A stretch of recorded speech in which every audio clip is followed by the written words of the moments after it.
J'ai déjà à vous présenter 4 personnes, 4 investisseurs très différents, avec également des stratégies d'entrée et de sortie extrêmement différentes. On va faire leur connaissance, on va comparer leurs stratégies et on va en tirer des conclusions sur les stratégies optimales pour faire des gains en crypto. L'objectif de cette vidéo, c'est de backtester différentes stratégies sur les derniers cycles et de venir pouvoir s'imprégner de ce qui marche, de ce qui marche pas et de ce qui fait le plus de gains pour potentiellement les utiliser. Quelques règles.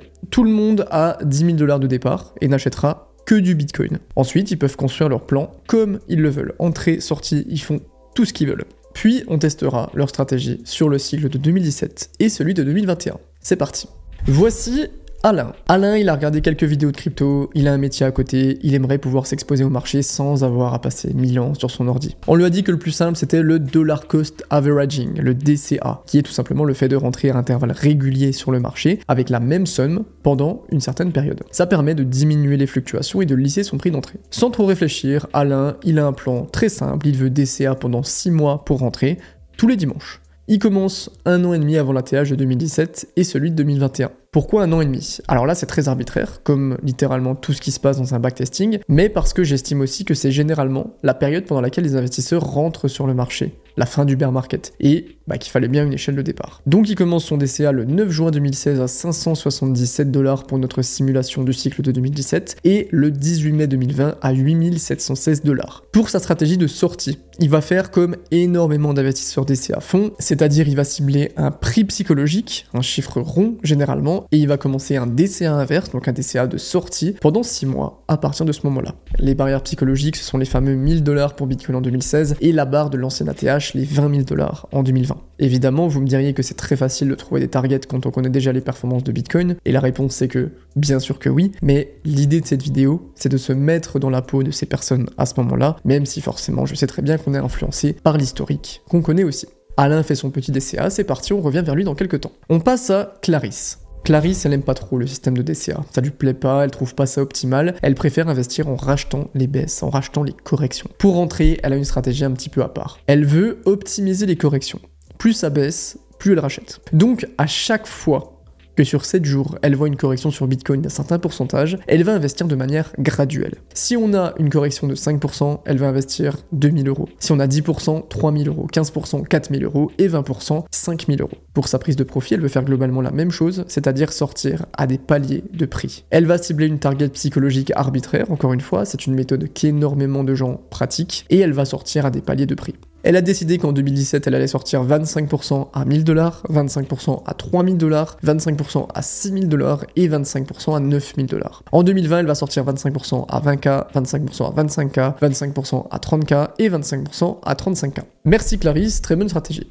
Donovan, il est un peu plus avancé qu'Alain et Clarisse. Il a regardé des vidéos, il connaît le Fear and Greed, il a un peu essayé de trader, etc. Lui, il veut se créer une stratégie adaptée, une stratégie mixte. Donovan, par contre, il est en plein dans la montée du Dunning-Kruger. C'est son premier cycle et il sent qu'il va être bien meilleur que tout le monde. Donc il va mixer les stratégies, en utilisant un mélange de DCA et de rachat de correction pour rentrer, à 50% DCA comme Alain et 50% rachat de correction comme Clarisse. Il va utiliser des signaux sociaux, la temporalité et le prix de Bitcoin pour se créer une stratégie de sortie. Pour sa stratégie de sortie, il vend tout, quand le Fear and Greed est au-dessus de 90, parce que ça veut dire que tout le monde achète et que c'est le moment de vendre. Il a vu que depuis le halving de 2012, il y avait eu 374 jours avant la TH, donc il veut vendre dans une fenêtre de globalement 300 à 400 jours après le halving. Il a aussi vu que Bitcoin avait fait un x90 depuis le halving de 2013 jusqu'au sommet, donc pour 2017, il vise au moins x40 depuis le halving. Il ne vendra pas en dessous, et il vendra 100% de son portefeuille quand la fenêtre s'ouvrira. Mais à côté de lui, il y a Karen, sa femme. Karen, elle a globalement la même stratégie pour rentrer, mais elle est un petit peu plus conservatrice. Elle a un peu de crypto aussi, sauf que au lieu de tout vendre d'un coup comme Donovan, elle va prendre 25%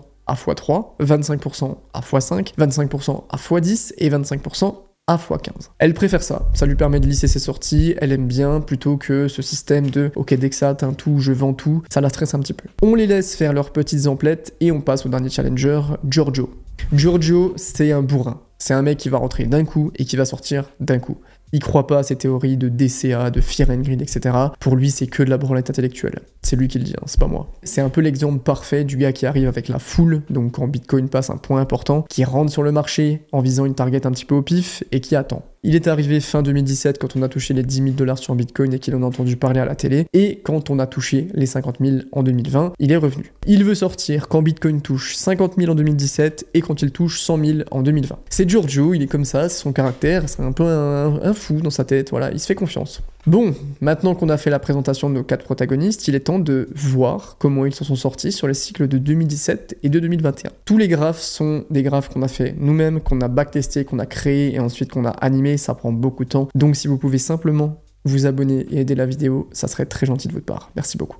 Ici, vous avez le graphique des performances de notre bon vieux DCA Boy, Alain. En blanc, vous avez les prix moyens d'achat pour chaque cycle. Il a accroché 649 $ en 2017 et 10 749 $ en 2021. Des prix extrêmement propres, ce qui montre que la stratégie de DCA pendant 6 mois à environ 1 an et demi de la zone de sommet est plutôt propre. Et là, vous me direz, ok, t'es bien mignon, mais comment je sais qu'on est 1 an et demi avant la TH si je connais pas la TH? Statistiquement, le top de Bitcoin, il a eu lieu 1 an pile après le halving en 2013, 1 an et 5 mois, soit 526 jours en 2017 et 1 an et 6 mois ou 546 jours en 2021. Si on enlève 2013 qu'on peut considérer comme assez obsolète comme pattern, ça fait 1 an et 5 mois en moyenne entre le halving et le top. Donc globalement, vous voyez que commencer à DCA au halving est historiquement rentable. On n'est pas loin de la fenêtre des 1 an et demi. C'est pour ça que j'ai pris cette fenêtre-là. Concernant la stratégie de sortie, Alain, il s'en est plutôt bien sorti. Il a récupéré 29 483 $ sur son portefeuille en 2017, donc 195% de rendement, et 41 169 $ en 2021, soit 312%. Fait intéressant, c'est qu'il a fait un meilleur profit en 2021 qu'en 2017. Pourquoi? Parce que Bitcoin est resté très bas pendant très longtemps en 2017, et toutes les perfs ont été réalisées dans les 6 derniers mois des fameux 1 an et demi. Donc Alain a vendu un petit peu tôt, il a commencé quand Bitcoin a touché les 1000 $ en février 2017, et il a arrêté 6 mois plus tard, en août 2017, quand Bitcoin touchait les 4000 $,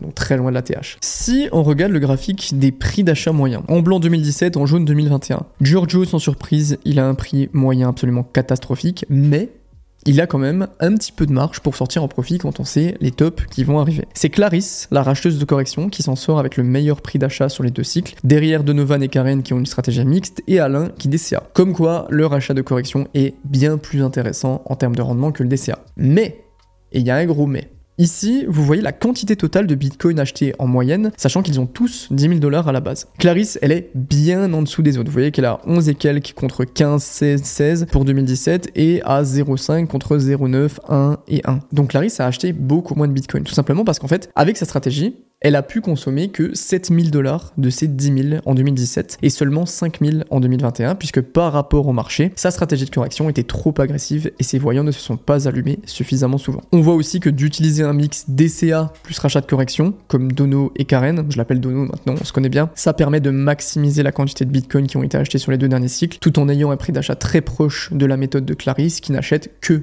les baisses. On arrive au graphique le plus intéressant, les rendements du portefeuille, qui s'est retrouvé avec combien à la fin.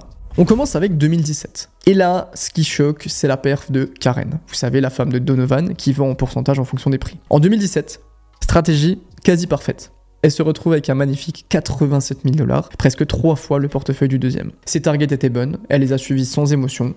Bravo Karen.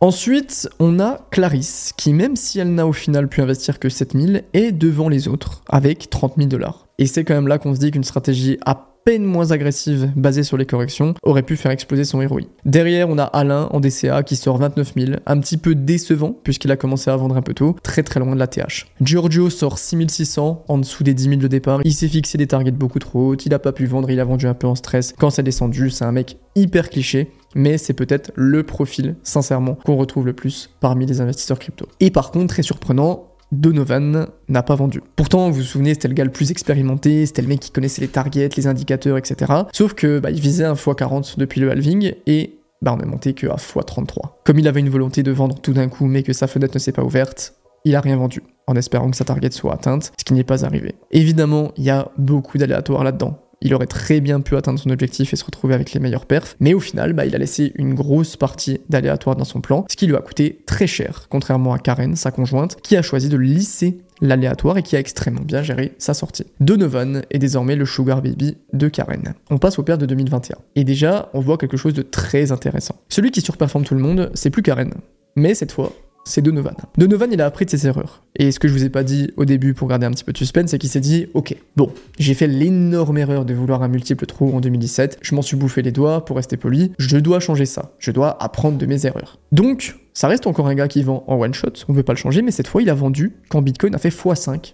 Depuis le halving, c'était son plan. Dès que Bitcoin fait x5 depuis le halving, je vends. Bitcoin était à 9500 $ au halving de 2020, x5 ça fait 47 500, vente confortable pour Donovan qui au final passe au-dessus des autres grâce à ça. Karen a fait un 70% qu'on peut qualifier de décevant par rapport à son dernier cycle. La grosse erreur qu'elle a fait, c'est de ne pas changer ses targets de prix. Elle a sorti ses jolis 87 000 au dernier cycle, elle était en pleine confiance, elle s'est dit ok, je fais la même stratégie pour le prochain cycle, je vais encore me blinder de thunes, sauf que se dire je sors 25% à x3, 25% à x5, 25% à x10 et 25% à x15 au cycle de 2020-2021, ça marche plus. Parce que plus on avance, plus les multiplicateurs diminuent. Et ça, je vois trop de gens tomber dans ce piège de ne pas changer leur multiplicateur. Alain, fidèle à lui-même, jolie stratégie, solide, encore un bull run globalement réussi avec un x4. Clarisse, qui en soi a un ROI solide, mais qui sort aussi moins que les autres, puisqu'elle n'a pu cette fois rentrer qu'avec 5000 $. Et Giorgio, c'est Giorgio quoi. Ce qui est intéressant, c'est que avec la même stratégie, les choses peuvent largement changer en fonction des cycles, surtout pour ceux qui ont des stratégies qui se basent sur un gros degré d'aléatoire. Donc ceux qui visent des rachats de correction agressifs, ceux qui vendent en une fois, ceux qui visent des targets trop hautes, etc.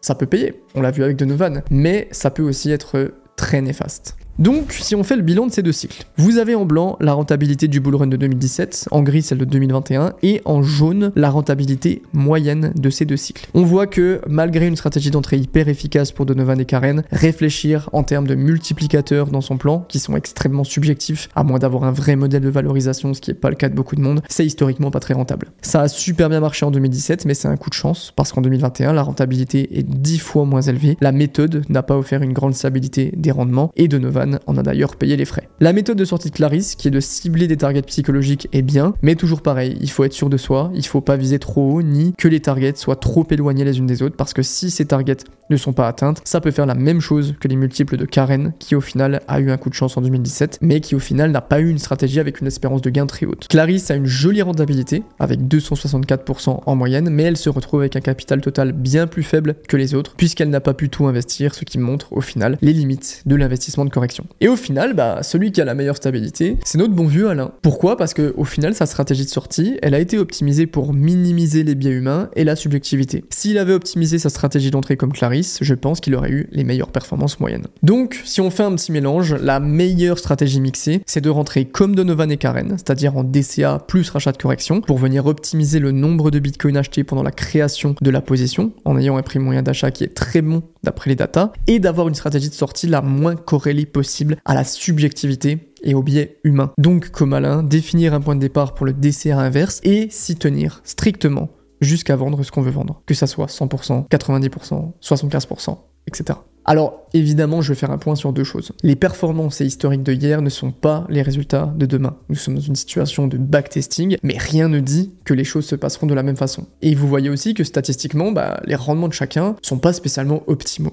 On est loin de la TH et ça pourrait être largement optimisé. Mais l'idée, c'était de faire l'expérience de 5 profils qu'on peut littéralement croiser dans le marché, des profils classiques, simples, pour venir essayer de voir ce qui historiquement fonctionne et ce qui ne fonctionne pas. Je pense que faire du backtesting, c'est très important. Il ne faut pas se baser uniquement sur le dernier cycle, évidemment, mais grâce à ça, on va aussi pouvoir faire le backtesting de la stratégie optimale qui aurait techniquement permis de faire le plus de gains dans ce cycle. Allez, on dit 4000 likes et je vous la fais. En fait, je vois beaucoup de personnes qui s'inquiètent un peu sur leur prise de profit, s'ils ont des bonnes targets, etc. C'est très compliqué de répondre à ça, c'est très compliqué de faire une vidéo où je vous donne mes targets. Je pourrais la faire en vrai, je la ferai peut-être, mais c'est pas non plus quelque chose qui va entièrement vous aider. Ce que j'aimerais, c'est essayer de vous donner le plus d'informations possible pour que vous ayez les datas et les informations et l'expérience pour créer votre propre stratégie. Donc, à mon avis, et dites-moi ce que vous en pensez dans les commentaires, ce genre de vidéo, ça peut largement nous aider à comprendre ce qui a marché historiquement et à potentiellement essayer de piocher ce qui peut être intéressant à réutiliser pour ce cycle. J'espère que cette vidéo un peu différente de roleplay vous aura plu. Dites-moi dans les commentaires, c'est vraiment intéressant d'avoir vos retours. C'était Eril, ciao les potes.